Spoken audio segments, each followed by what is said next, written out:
آیا یعقوب نبی به خدا توهین میکرد؟ این اتهامی بود که مردم اون زمان بهش زدن. توی این سری از ویدیوها میخوام برم سراغ سریال یوسف پیامبر، اما قبلش بگم که چرا میخوام یه همچین کاری بکنم. منم مثل همه حدود 17-18 سال پیش که این سریال پخش میشد داشتم این سریال رو نگاه میکردم، ولی خیلی سطحی، مثلا یه سری صحنه‌هاشو میدیدم و اینا اصلا نمیفهمیدم چی هست، تا اینکه برای چند وقت پیش عمیق نشستم نگاش کردم و میتونم بگم برای اولین بار این سریال رو دیدم و هیچ وقت قبلش ندیده بودم. چون خیلی به عمیق نگاه کردن فیلم و سریال ها علاقه دارم، رفتم توی یوتیوب سرچ کردم که تحلیلش، تفسیرش، چون احساس میکردم پشت این سکانس ها یه سری کدای هست، یه سری افکار قشنگیه که دیده نشده و رفتم سرچ کردم همش یه سری ویدیوهای سطحی و نمیدونم سوتیای یوسف و نمیدونم یوسف تو 20 سالگی این شکلی بوده، 50 سالگی این شکل، زلیخا شکل 60 سالگیش نمیدونم سوتی کارگردان تیشرت و وارونه پوشیده و اصلا یه سری ویدیوهای سطحی و این فکر اومد تو سرم که خودم اصلا بیام یه تحلیل سکانس درست بکنم و شاید این بهونه‌ای بشه که یه سری ایده‌هایی رو من بدم، یه سری نظرات شما بگید و اینجوری با هم عمیق‌تر کدای پشت سکانس‌های این سریال رو در بیاریم، چون فکر می‌کنم خیلی کد داره و میتونه باعث رشد و تکامل روحیمون بشه. من مطمئنم این سری از ویدیوها خیلی میتونه مهم باشه و اتفاقات خوبی بیفته و کدای خیلی عالی از توش در بیاد. خب میدونید که من سر کارم و تصمیم گرفتم وقتایی که سر کارم از این وقت آزادم یکمی استفاده بهتر بکنم و این شد که اومدم این کانال رو زدم و تصمیم گرفتم حالا تو این سری از ویدیوها برم سراغ سریال یوسف پیامبر، ولی خب پلن دارم که اسکوید گیم و گیم آف ترونز و اسپارتاکوس رو هم با هم دیگه کداشون رو در بیاریم. بریم سراغ اولین سکانس از سریال یوسف پیامبر.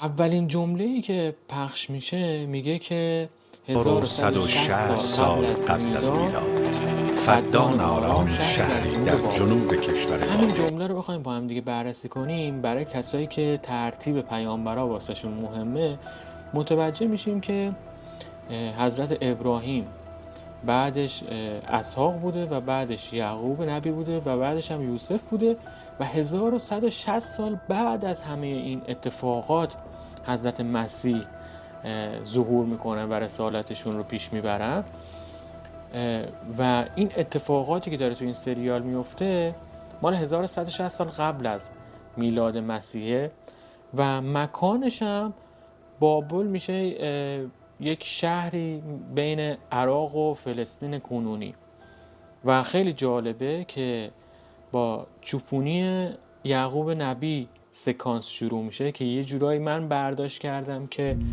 میخواد بگه که هم تمام این اتفاقات بزرگی که تو این سریال میفته از یک چوپونی ساده، یک شخص ساده میتونه شروع شده باشه.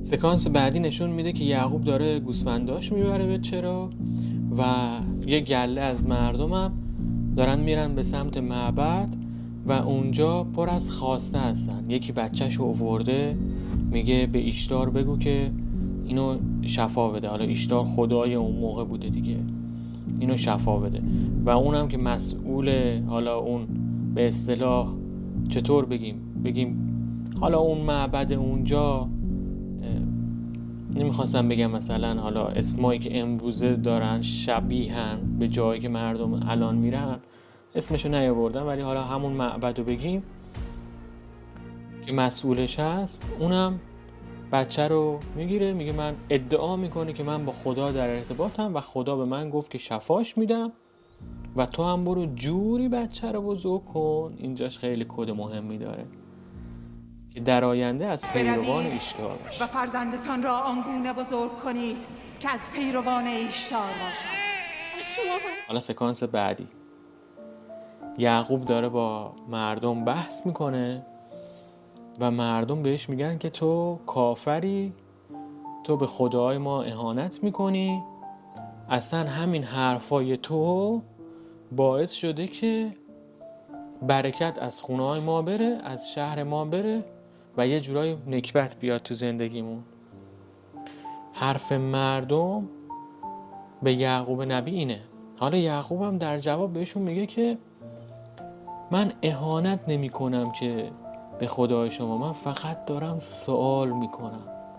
خیلی قشنگ بود اینجاش، یعنی من از همون اول سریال یعنی یه جورای برگای خودم ریخت با این جمله یعقوب نبی. میگه من آقا فقط دارم سوال میکنم. و من خودم به شخصه با اینجاش همزاد پنداری کردم که خیلی وقتا شده بود که من شنیده بودم یه بعضیا سوال میکردن یا خود من سوالی داشتیم آقا که بهمون میگفتن سوال نکن، سوال نباید بکنی، در مورد این چیزا اصلا سوال نکن، کنجکاوی نکن. و جالبه روح‌های بزرگی که اومدن سوال داشتن و اصلا با سوال شروع شده همه چی واسه شون. و این نشون میده که اتفاقا شک میتونه آغاز رسالت باشه، شک میتونه آغاز یک شروع بزرگ باشه که عموم جامعه نمیخوان این رو قبول کنن. عموم جامعه تعصب دارن و نمیخوان باوراشون شکسته بشه. و حالا تو این سکانس 3 گروه رو میبینیم. یک گروه که حکومتی هستن و دارن از دین استفاده میکنن برای منافع خودشون، همون معابد اشتار که میان وسط مردم، کسایی که دارن حرفای اعتراض آمیز میزنن یا حرفای مخالف میزنن رو میگیرن میبرن آتیش میزنن. یه گروه هم مردمی هستن که هیچ علاقه به فکر کردن و سوال کردن ندارن و با تعصب پذیرفتن هر چیزی که نسل قبل یا حکومت بهشون گفته و حتی مقابل کسی که فقط بخواد سوال بکنه، یعنی فقط با سوال عقایدشون رو به چالش بکشه، مقابله میکنن که یعقوب نبی هست. و از طرف شخصی رو نشون میده که یعقوب نبی از روح‌های بزرگ و موندگار تاریخه که سوال میکرده، پرسشگری داشته، پرسش داشته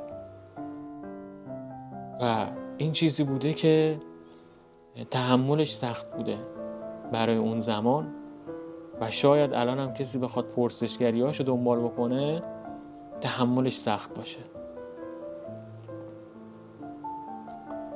و نمیخوام حالا این ویدیو طولانی بشه ولی 2 پیام کلی داشت که من این خلاصه ویدیو رو میگم و پیاما رو سعی میکنم جوری که من برداشت کردم برسونم و بعد این سکانس رو ببندیم. و اگر دوست داشتید بهم حتما بازخوردتون رو بدید، چون که ببینید الان این ویدیوهایی که من دارم درست میکنم 0 ویو، 0 کامنت، 0 لایک و 0 سابسکرایب داره جلو میره کانال من و نمیخوامم اصلا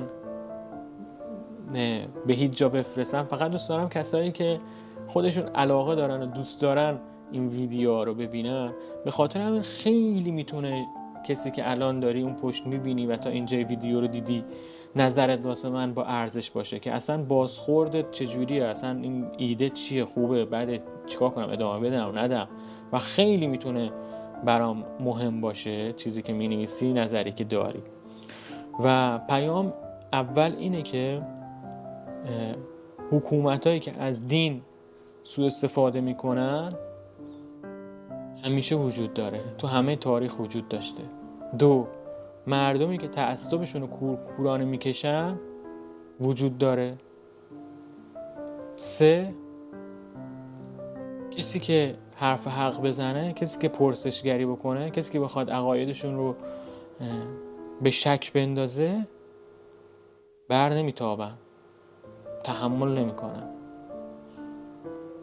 و پیام دومی که خیلی مهم بود برای خودم این که یعقوب مسیرش رو، مسیر فهمش رو، مسیر تکاملش رو، مسیر رشد روحیش رو با سوال پرسیدن شروع کرد. میگه من فقط سوال میپرسم و من خودم به شخصه دوست دارم این الگو رو از یعقوب نبی توی زندگیم تمرین کنم که سوال بپرسم از خودم که من چیم، من کیم، چرا دارم زندگی میکنم، چرا الان سر این کارم، آیا این کار مناسب منه؟ و همینطور سوال بپرسم در مورد قوانین جهان هستی و سوال بپرسم در مورد مسائل مختلف. اینجوری شاید قراره که روح تکامل پیدا کنه و گسترش پیدا کنه. و این دومین پیام مهمی بود که من از این سکانس گرفتم. حالا تو ادامه خیلی چیزای قشنگتری هست، مثلا اون سکانسی که یوسف با زلیخا بود توی قصر خیلی کد داشت. اصلا یه جورایی من دارم همه این سکانس ها رو دوست دارم بچینم تا برسه به اون. امیدوارم که بتونم این سری از ویدیوها رو ادامه بدم، چون حقیقت تا حالا تو هیچ کدوم از کارهایی که دوست داشتم یه جورایی میتونم بگم استمراری که میخواستم نداشتم. امیدوارم تو این سری ویدیوها استمرار داشته باشم و برسم به اون سکانس های مهم که مطمئنم اول از همه برای خود من خیلی میتونه درس داشته باشه، خیلی میتونه یادگیری داشته باشه و رشد اتفاق میفته. حالا خیلی طولانیش نمی کنم، امیدوارم به وقتتون ارزشی اضافه شده باشه و همین دیگه.